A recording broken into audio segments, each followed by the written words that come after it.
Muy bien, hemos titulado la meditación de esta tarde, mis hermanos, seguidor o discípulo. Y la pregunta es, ¿qué somos nosotros? ¿Somos seguidores de Jesús o somos discípulos del Señor? Bueno, vamos a desarrollar el tema para que al final cada uno de nosotros pueda tomar sus propias conclusiones. Lucas 9:23, cuando ustedes lo tengan, por favor me dicen un fuerte amén. ¿Lo tenemos, mis hermanos?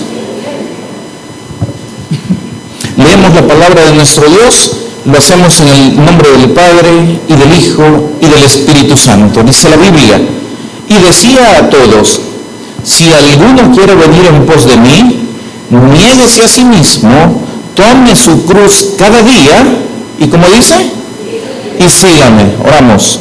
Padre, te damos gracias, mi buen Dios, por este momento especial que nos permites meditar en tu palabra. Te agradezco, mi Dios, porque nos das la oportunidad de podernos reunir, de podernos congregar en tu nombre y encontrar en ti, Señor, la dirección que nuestras vidas necesitan. Toma control de todo lo que se diga durante este mensaje, porque todo te lo pedimos en el nombre de Jesús. Amén y amén. Pueden sentarse, mis hermanos.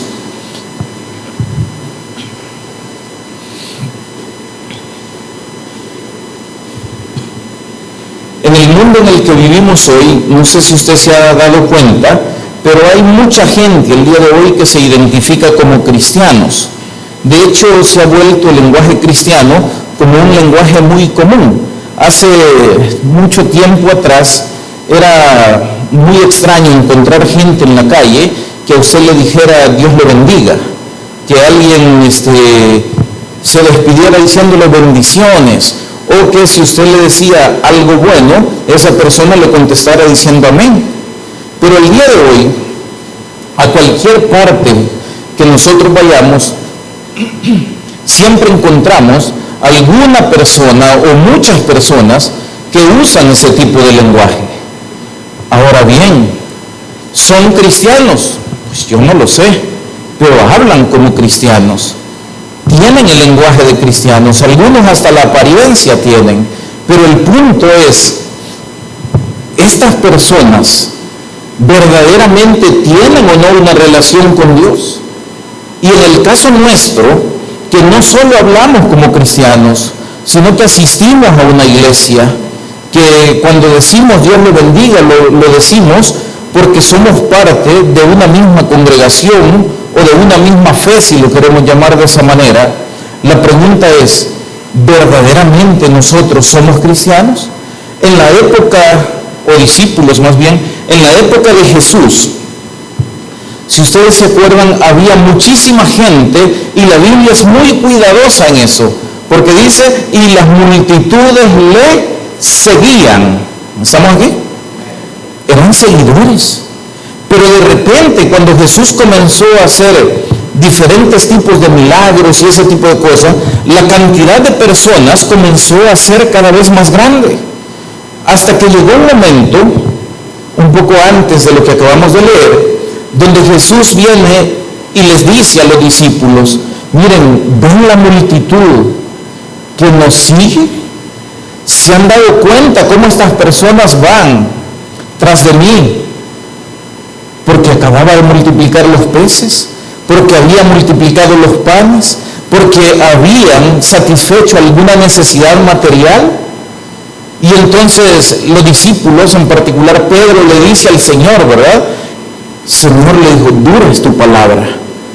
Pero Jesús estaba hablando de una realidad muy importante que debería servirnos al día de hoy a nosotros para reflexionar. Y el punto es, somos cristianos. ¿Por qué es que somos cristianos? Porque amamos a Dios sobre todas las cosas, porque reconocemos que Jesús murió en la cruz por nuestros pecados, porque sabemos que sin Él no hay salvación, o porque estamos en busca de un milagro que satisfaga nuestras necesidades materiales, o que satisfaga aquellos deseos terrenales que el día de hoy cualquiera de nosotros puede tener. Y yo no digo que satisfacer esas necesidades, esos deseos y ese tipo de cosas sea malo, pero ya hay prioridades. pero es que hay propósitos y esos propósitos tienen que estar claros en cada uno de nosotros. Qué feo sería que usted tenga un amigo o muchos amigos que andan detrás de usted, que donde sea que usted va le dicen, no, yo voy contigo. ¿Para dónde vas? Voy para tal parte, pues yo voy. Pero estos amigos, cuando usted dice, bueno, voy para tal parte, pero no tengo para invitarlos a comer, no tengo para tal cosa, hoy les toca poner a ustedes, y muchos de ellos comienzan a decir, ay, fíjate que hoy sí no voy a poder. Casualmente el día que se acaba la provisión, se acaba la compañía. Y eso muchas veces sucede con nosotros como cristianos, porque nuestro enfoque a veces es que Dios nos dé algo, que Dios satisfaga el hambre, que Dios satisfaga la sed, y no estoy hablando de la sed o el hambre espiritual, no, que Dios satisfaga lo material de mi vida. Hermanos, quiero contarles que Jesús vino, dice la Biblia, a buscar y a salvar lo que se había perdido. O sea, en otras palabras, Jesús vino para salvar. Si Jesús hizo milagros, si Jesús bendice, qué bueno, lo hace por gracia, lo hace por su amor, es un beneficio adicional, pero el propósito principal de Cristo al venir al mundo fue venir a pagar la deuda de nuestros pecados que nos alejaba de la salvación y que cada día nos acercaba más a la condenación eterna. Jesús vino al rescate de cada uno de nosotros, de nuestras almas, pero a veces nosotros nos desenfocamos en eso y luego la iglesia parece un club social en lugar de un lugar de adoración. Luego parece la iglesia un lugar donde no tenemos respeto a Dios. ¿Por qué? Porque somos gente religiosa, pero no gente que verdaderamente quiera adorar a Dios. Y eso se lo digo con dolor en el alma. ¿Por qué? Porque no debería ser así. Porque todos aquellos que hemos logrado comprender que Jesús entregó su propia vida, derramó hasta la última gota de su sangre para que nosotros seamos hoy hijos de Dios, deberíamos entonces nosotros tener una conciencia diferente, no solo para simpatizar con las ideas de Jesús, no solo para ser compañía ocasional de Jesús, sino para ser aquellas personas que, reconociendo lo que Dios ha hecho en nuestras vidas, podamos entonces nosotros ir al punto de ¿qué? De adquirir un compromiso con Dios, de saber que nuestra vida no tiene sentido si Cristo no es el centro de nuestra vida. Pero eso a veces cuesta mucho encontrar, incluso en las iglesias que nos llamamos cristianos. ¿Estamos aquí, mi hermano? Entonces yo creo que es un momento importante en la vida para poder reflexionar cómo es que estamos viviendo nuestro cristianismo, qué es lo que verdaderamente nosotros somos. ¿Seguidores? Eso significaría simpatizante, eso significaría compañía ocasional, eso significa si me conviene sí, si no, no. Eso es muy poco. Nosotros estamos llamados, mis hermanos, a ser discípulos del Señor. Pero en el versículo que acabamos de leer, hay algún par de cositas que a mí me gustaría comentarle. Es el versículo 23 del Evangelio de Lucas, en el capítulo 9, ¿verdad? Dice así, oiga esto, y decía a todos. ¿A cuánto les decía, mi hermano? A todos. O sea, esto no es para unos y para otros, para unos sí, para otros no. Es para todos. Dice, si alguno quiere venir en pos de mí, si alguno quiere seguirme, es lo que está diciendo el Señor ahí, ¿verdad? ¿Cuál es el primer requisito que Jesús pone ahí para que le puedan seguir? Dice, niéguese a sí mismo, y luego, ¿cómo dicen mis hermanos? Tome su cruz. No dice así. Ya se equivocaron. Fíjense, el primero es niéguese a sí mismo. No busque su propio bien. No busque solo le conviene. Eso niéguese a sí mismo. Es que yo quiero, es que yo deseo, es que yo voy por. estás equivocado. Niégate a ti mismo. Pablo decía, ya no vivo yo, Cristo vive en mí. Entonces busco el propósito de Dios, ya no los propósitos egoístas con los que yo como ser humano puedo tratar de vivir la vida. Niéguese a sí mismo. Luego dice, tome su cruz. Y luego, ¿cómo dice? Cada día. Ojo con eso. Porque nosotros decimos, tome su cruz y sígame. No, no es así. Tome su cruz. ¿Cuándo? Cada día. ¿Por qué, mi hermano? Porque cada día usted tiene la oportunidad o la tentación, si usted quiere, de dejar de ser un discípulo del Señor. ¿Estamos aquí? Entonces el Señor le está diciendo, renueva tu compromiso. ¿Cuándo? Día con día. Amén. Hoy decidí servirle al Señor. Y mañana, mi hermano, debo decidir otra vez servirle al Señor. Y pasado mañana, otra vez. O sea, lo que nos está diciendo es, esto es de manera constante, pero nosotros tenemos decisiones que tomar todos los días. Nuestro compromiso es a diario, así como dice aquel corito, aquella alabanza, ¿verdad? Un día a la vez, un día a la vez. ¿Pero cuál día? Hoy. Mañana no hablemos de mañana todavía. Cuando mañana sea hoy, entonces le diré al Señor, Señor, otra vez, un día a la vez. ¿Estamos aquí? Entonces, esto no es para personas ocasionales. No sé si usted se está dando cuenta de esto. Esto no es ocasionalmente. Esto es todo el tiempo. Todo el tiempo. Tengo la oportunidad de decidir entre una u otra cosa. ¿Qué decido? He decidido seguir a Cristo y no vuelvo atrás. ¿Estamos aquí, mi hermano? Entonces eso significa que seamos personas radicales. Quiere decir entonces que ser discípulo, mi hermano, es más que ser miembro solamente de una organización o de una congregación. Ser discípulo es tener un compromiso. Ser discípulo es negarse a sus propios deseos y pensamientos egoístas y reemplazar esos pensamientos por los propósitos y por los pensamientos de Dios en nuestra vida. ¿Estamos aquí, mi hermano? Entonces la pregunta vuelve a ser, ¿qué somos nosotros, mi hermano? ¿Somos seguidores o somos discípulos? El seguidor se enoja con cualquier cosita que le digan y se va sin ningún problema. ¿Por qué? Porque no tiene compromiso, porque no sabe lo que está haciendo, porque tiene una visión equivocada del cristianismo que debemos nosotros practicar. Y eso es lo que usted y yo no debemos ser. Usted tiene que desarrollar, se lo voy a decir de esta manera, usted tiene que desarrollar un carapacho. ¿Estamos aquí? Usted tiene que desarrollar un carapacho. Hey, hoy no me fue como yo quería, pues que me resbale, pero yo sigo a Cristo. Hoy no me dijeron lo que yo quería oír, pero no me importa porque yo sigo a Cristo. ¿Estamos aquí?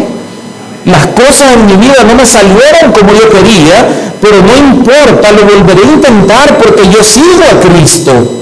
¿Estamos aquí? Yo lo veo triste, ¿qué pasó? Por eso no lo extrañábamos, me van a decir ahora. Ok, ni modo. Entonces, ¿qué es lo que sucede, mi hermano? Hay decisiones que tomar. Gente valiente, que tenga la valentía, que tenga el valor de negarse al mismo. Como pica la lengua por hablar cosas, ¿verdad, hermano? Amén. Cállese, hombre. Si no edifica, ¿qué hay que hacer? No los oigo. Si no edifica, cerradita la boca. Amén. Pero ¿qué cuesta, verdad? Parte del discipulado es pagar ese precio. Parte del discipulado es, mejor me muerdo la lengua en lugar de ofender. Soy parte de la iglesia, ¿cómo puedo yo mismo hablar mal de la iglesia en la que yo me congrego? ¿Qué significaría que eres un seguidor, un simpatizante de ciertas ideas, pero no tienes un compromiso? Y eso no debería ser de esa manera. Óigame, Jesús amó tanto la obra que Él venía a hacer, que llegó con su boca cerrada aún a la cruz. ¿Estamos aquí? ¿Cómo fue llevado a la cruz, dice la Biblia? Como un cordero, ¿verdad? ¿Pero qué hacía? ¿Va de quejarse? ¿Va de hablar y hablar y hablar durante el proceso? No, ¿cómo fue Jesús? Callado, porque Él tenía claro un propósito, porque Él nos había visto a nosotros, en nuestros errores, en nuestros defectos, en nuestras debilidades. Él nos vio a nosotros desde antes de la fundación del mundo, dice la Biblia, y aún así, con nuestros errores y defectos, Cristo llegó hasta la cruz y entregó su vida por nosotros. Amén. ¿Por qué nosotros no podemos aguantarnos entre nosotros mismos? ¿Por qué nosotros tenemos que a veces mordernos? Porque a veces tenemos nosotros que ser los peores críticos de nosotros mismos.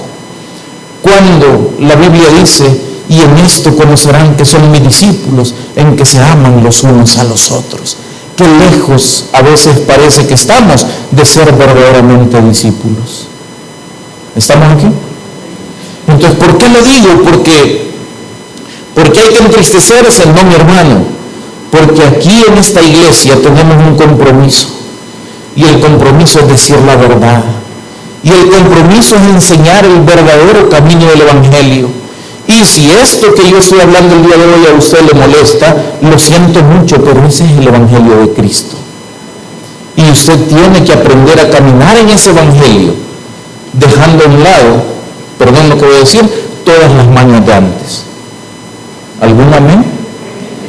Muy bien. Entonces, caminemos juntos. Seguidor le decía persona que acompaña a alguien o simpatiza con sus ideas, pero sin comprometerse. Un discípulo, aprendiz, comprometido con su maestro, dispuesto a renunciar a todo por aprender y vivir conforme a la enseñanza del maestro. Esos son los que deberíamos ser nosotros. ¿Se acuerdan de la gran comisión? Por tanto, id, ¿y qué dice la Biblia? ¿Qué hay que hacer? Por tanto, id y, ¿verdad que no dice id y predicar primero? Id y hacer discípulos. ¿Qué es lo que está buscando Dios que se cree, que se genere? Personas comprometidas con la causa del Evangelio. ¿Estamos aquí? Otro pasaje, por favor, vamos a buscarlo. Evangelio de Juan, capítulo 6, versículo 66. Juan 6, 66.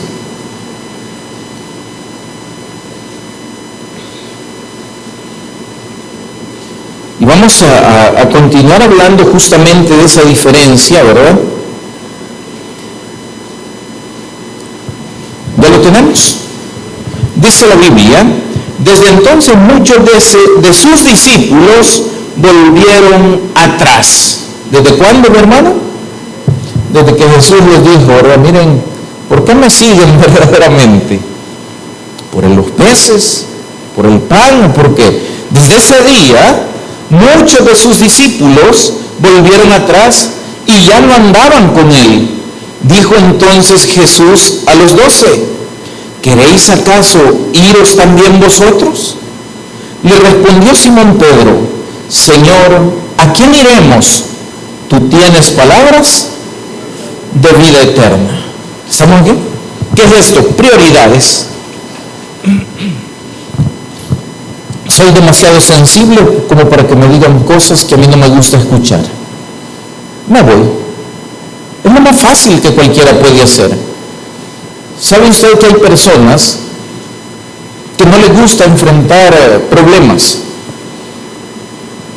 Pero si usted no enfrenta los problemas que usted vive, nunca los va a poder resolver. Hace mucho tiempo, me acuerdo yo cuando mi hijo mayor estaba todavía pequeño, no recuerdo exactamente por qué, pero hubo un tiempo donde él se le llevó con una psicóloga, No me acuerdo por qué fue. El punto fue que de repente, cada vez que había algún conflicto, lo que mi hijo hacía siempre era irse a esconder. Y un día le dije yo, mira, vení, ¿qué es lo que te pasa? Cada vez que se te dice algo, salís huyendo, te vas para cualquier parte, pero no enfrentar la situación. Y en esa ocasión me acuerdo que me dijo, es que dice la psicóloga que yo lo que tengo que hacer para evitar conflictos es mejor huir. Y entonces le digo, pues me vale, le dije, lo que haya dicho tu psicóloga, pero los problemas se tienen que enfrentar. Así es que si hoy tenés un problema conmigo, te vas a sentar aquí conmigo hasta que lo resolvamos. ¿Por qué, mi hermano? ¿Cómo podemos pasar la vida huyendo? Le pregunto yo. Ay, mire, voy a la iglesia, pero mire que la predicación, ay, qué fuerte, no me gusta que me hablen así, me voy a ir a otro lado. ¿Usted cree que en otro lado no le van a decir lo mismo si es que predican la verdad? Allá va a ir a encontrar también. ¿Y qué va a hacer? ¿Se va a volver a ir? Y se va a otra, y va a encontrar quizás que le digan esas cosas y quizás hasta de una manera todavía más fuerte, no sé. ¿Cuándo va a encontrar el lugar si usted no se ha dado cuenta que el problema no es el Evangelio, que el problema somos nosotros, que el problema son los propósitos con los que nosotros queremos vivir el Evangelio, la manera en la que nosotros concebimos el ser parte de la familia de Dios? Eso es lo que muchas veces nos da problema. Así es que, mi hermano, hay problemas, enfréntelos. No me gustó porque estoy en ese problema en particular. Dios me está hablando y lo que le está diciendo es corríjalo. Yo le digo algo sencillo. ¿Cuándo es que molestan principalmente las predicaciones? Cuando nos están tocando puntos que nosotros estamos adoleciendo. Cuando se habla de situaciones que nosotros estamos viviendo, que ya sabemos que son malas, pero que no las queremos corregir. ¿Amén o no? ¿Usted cree que yo no he estado sentado donde usted está?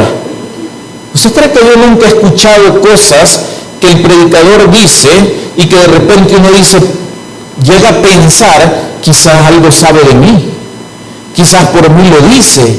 O sea, yo lo he escuchado muchas veces y a veces me quedo pensando, en una congregación tan grande, por ejemplo en San Salvador, ¿cómo es posible que el predicador va a estar pensando un mensaje específicamente para mí cuando hay 800 personas alrededor mío? Eso es ilógico. Pero, ¿qué es lo que sucede? Que Dios habla y que muchas veces a nosotros nos molesta que Dios nos diga, arregla tu camino, arregla tus pasos, no seas aguado, ponete las pilas. Amén. Entonces, como discípulos, nosotros necesitamos comenzar a subir de nivel. Lucas capítulo 14, por favor, versículo 26. Y vamos a ver un poco acá acerca del llamado que tiene cada uno de nosotros para ser discípulo. Y óigame, ¿cuántos están claros que el llamado de Dios es radical, es fuerte? ¿Estamos aquí? No se puede agarrar al suave. ¿Me entendió eso? No es al suave. ¿Cómo es? O no es. Pero términos medios, ¿hay o no hay? A mí me da risa que algunos dicen, es que el ser cristiano es como el embarazo. ¿Ya han oído eso? ¿Ah? Nadie puede ser medio cristiano, como nadie puede estar medio embarazada, ¿verdad? Así es que es como el embarazo, o es o no es, pero no puede ser a la mitad. Muy bien, Lucas 14, 26, ¿ya lo tenemos? Si alguno viene a mí, oiga esto, palabras de Jesús, si alguno viene a mí, ¿cuántos hemos venido a Cristo? Amén, aleluya, gloria a Dios, santo. Ok, si alguno viene a mí, oiga esto, y no aborrece a su padre, y no voy a seguir, voy a pararme ahí, porque quiero aclararle esto, no significa que usted debe odiar a nadie.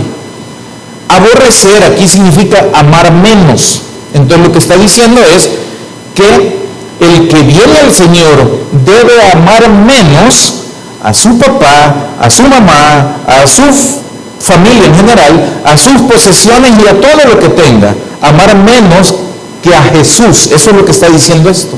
Porque Él tiene que ser en todo caso el primero en todo, ¿verdad? ¿Se acuerda cuál es el primer mandamiento, mi hermano? Amar a Dios sobre todas las cosas. Muy bien, entonces ahora sí leamos lo completo. Si alguno viene a mí y no ama menos a su padre y madre y mujer e hijos y hermanos y hermanas y aún también su propia vida, ¿cómo dice? ¿Puede ser su discípulo? No, ¿verdad? Como dice, no puede ser mi discípulo. ¿Qué es esto? Esto es una entrega total. Amén. Dice después, y el que no lleva su cruz y viene en pos de mí, no puede ser mi discípulo. ¿Cómo le dije que era el llamado del Señor? Fuerte. El llamado es fuerte. El llamado es contundente, o sea, o me amas a mí y estás conmigo y vas tras mí y sigues mis propósitos y sigues mis caminos y sigues mis pasos, o simplemente decides cualquier otra cosa que quieras hacer en tu vida.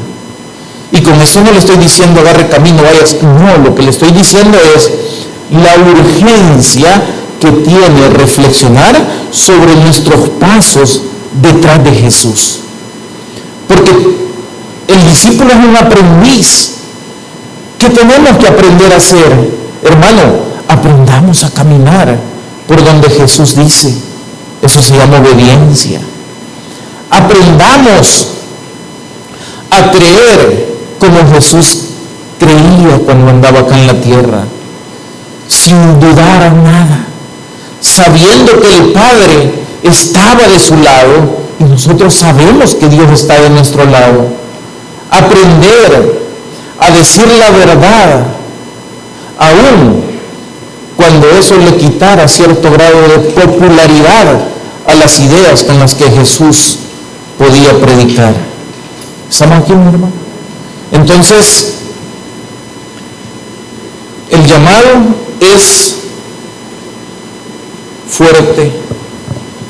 Los valores de cada persona se ven confrontados justamente con esta situación. En la época de Jesús, cuando Él estaba allá en Jerusalén y dijo estas palabras, Jesús hablaba a una sociedad donde la lealtad a la familia era fundamental. ¿Por qué? Porque de esa manera es que funcionaban las tribus, los clanes y todo ese tipo de cosas. Pero aún así, viene Jesús y le dice, vamos a tener un pequeño choque en esto. Antes que ames a todas aquellas cosas a las que tú hasta hoy les has dado prioridad, debes amarme a mí. Quiere decir que el centro de nuestras decisiones y de nuestras acciones debe ser nuestro Señor Jesucristo. Por último, del día de hoy, ser discípulo produce fruto. ¿Y cuál es el fruto de ser discípulo? Juan 8, 31 y 32. Dice la Biblia, dijo entonces Jesús a los judíos que habían creído en Él. ¿A quiénes le habla? ¿A los discípulos? No, ¿verdad? A los que habían creído en Él. ¿Qué eran en ese momento? Seguidores.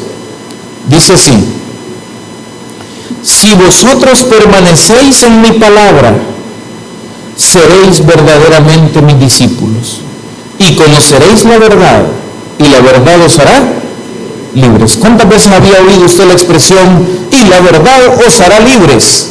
Amén. Hasta en la política lo ocupa la gente, ¿verdad?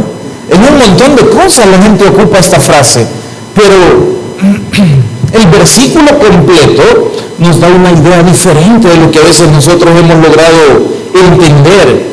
Oiga, se lo voy a leer de nuevo. Dijo entonces Jesús a los judíos que habían creído en él: si vosotros permaneciereis en mi palabra, si vosotros, ¿qué? Permaneciereis, ¿a dónde? En mi palabra. ¿Cuál es la palabra de Jesús? La Biblia, ¿verdad? Ok. Si vosotros permaneciereis en mi palabra, seréis verdaderamente mis discípulos. O sea que para ser discípulo del Señor hay que conocer la palabra, hay que permanecer en la palabra, es decir, hay que practicar esa palabra. Y cuando eso sucede, la verdad, os conoceremos la verdad y la verdad os hará libres. ¿Cuántos quieren conocer la verdad y que no han conocido a Cristo? Cristo es la verdad, Cristo es la vida, Él es el camino a seguir. ¿Estamos bien? Entonces, el punto es, ¿hasta dónde nos vamos nosotros a comprometer? ¿Cuántos son cristianos acá? ¿Cristianos culturales o cristianos de verdad?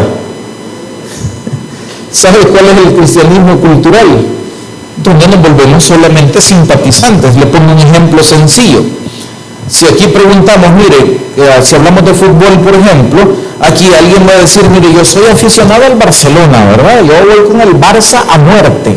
Y otro dice, no, yo Madrid hasta donde sea. También yo le voy a preguntar, ¿qué relación tienen estas personas con esos equipos? Son fanáticos, son seguidores. ¿Sabe por qué? Porque allí no se llama discípulos, pero los equipos de fútbol como esos tienen socios. Amén. Entonces, si yo soy tan del Barcelona o tan del Real Madrid, debería ir a buscar la oficina de estos equipos e ir a pagar una membresía para poder ser parte del club. ¿Estamos aquí? No como jugador, no, como parte de la organización, porque así funciona. Pero ¿cómo hace la gente aquí? Ah, no, es que yo soy porque me pongo la camisa. Sí, pero tú no tienes un compromiso con el Real o el Barcelona. ¿Por qué no tienes compromiso? Porque no les ayudas en nada en lo que los equipos estos necesitan. Es que yo me pongo la camisa del Taber. ¿Y qué haces para la obra de Dios? ¿Me entendió el mensaje? Entonces, ¿qué soy yo? ¿Fanático del Real? ¿Fanático del Taber? No lo sé.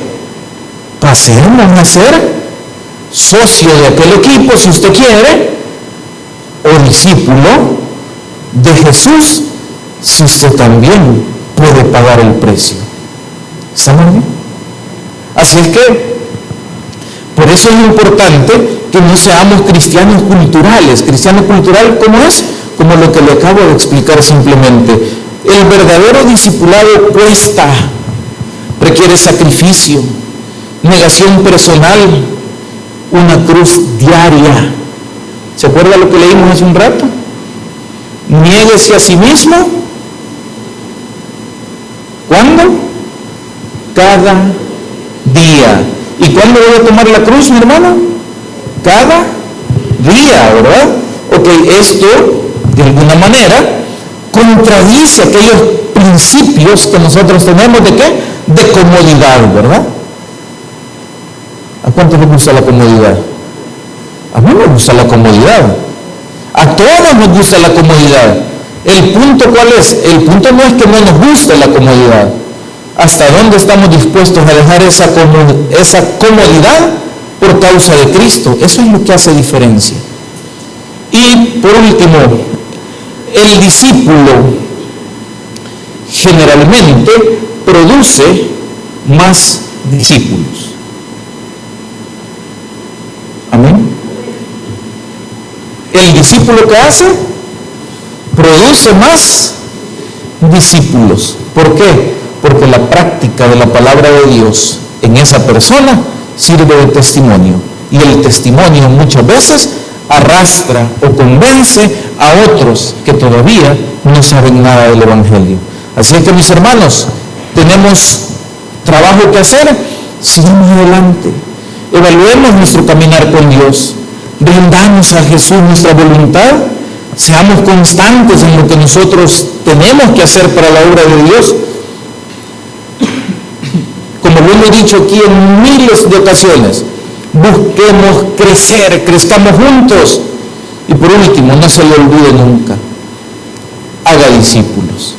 Donde vaya usted, testifique del gran Dios, del maravilloso Salvador que nosotros tenemos en el corazón, que se llama Jesús. Aquel que dio su vida por usted y por mí en la cruz, sin abrir su boca, sin quejarse, únicamente pensando en la salvación y el bienestar de todos los que ahora somos sus hijos. Démosle al Señor un fuerte aplauso. Qué bueno estar en la casa de Dios. Vamos a la Biblia, vamos a meditar en la palabra de nuestro Dios en esta tarde.